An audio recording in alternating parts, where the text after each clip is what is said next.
nos habitants de notre étang se plaisent bien, vous comprenez que si on commence à avoir une eau trop mordante, ça ne va pas aller.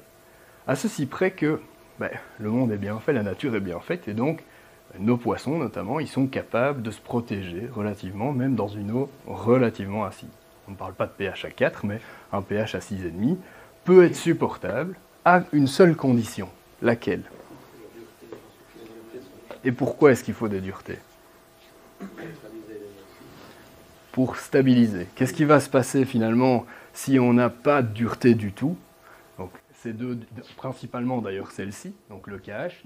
Le GH, on va en parler juste après, mais c'est surtout celle-ci qui va tamponner le pH. En fait, si on n'a pas de dureté, qu'est-ce qui se passe? Avec les cycles de température et de lumière, on va avoir une variation énorme du pH, et là, les poissons vont être mal. Ils sont capables de... Si on est à pH stabilisé, ils vont survivre, ils vont s'adapter.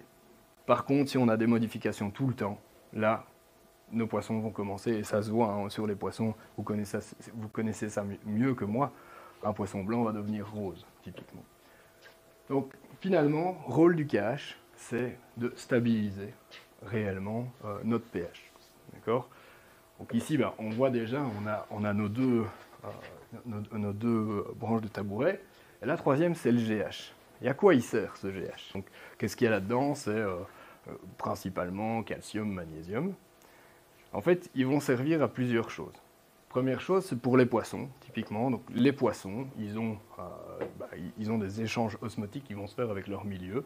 Donc, ils ont besoin qu'il y ait des minéraux dans leur eau, sinon ils vont finir par être malades, ils vont être en mauvaise santé, tout comme nous, si on arrête de manger entièrement les vitamines dont nous avons besoin. D'ailleurs, une eau sans GH et sans KH, c'est par exemple de l'eau distillée, et si vous regardez l'eau distillée, il y a le numéro 230 du poison.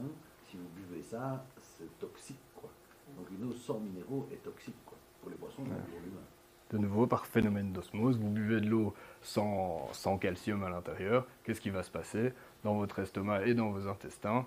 Au lieu de prendre le calcium qui est dans l'eau pour le mettre dans votre sang et dans vos os, c'est finalement celui qui se trouve déjà dans votre corps qui va rentrer dans votre intestin pour équilibrer. C'est ça.